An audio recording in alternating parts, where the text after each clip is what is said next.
Lūk, kārtējā nodeva Greitai un draugiem, un tiem, kas vēlas iekonomēt puskarot dīzeļdegvielas 100 km. Tas ir maināms efektivitātes degvielas, ne, bet dzēsiešanas sūknis. Principiāli jau labi, lai viņš būtu. Droši vien es pieņemu, ka viņš ir dārgāks par parasto.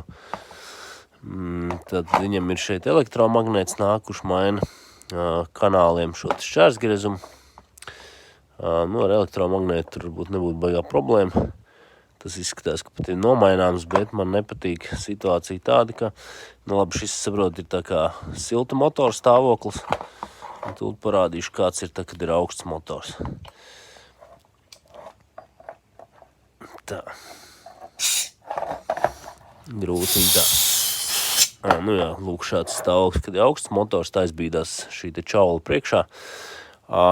Paliek jautājums tāds, kā neizjaucot šo zobsiksnes mehānismu, varēs pārliecināties par šo čaulas spēju staigāt, pa to trajektoriju, kur viņai jābūt. Jo es domāju, ka šis sūknis ir defektīvs jau pirmkārt ar to, ka viņam, es domāju, šeit nemainot neko, ka viņam visu laiku vajadzētu būt tai čaulī atbīdītai, nevis šādi ieķerties aizbīdītā stāvoklī.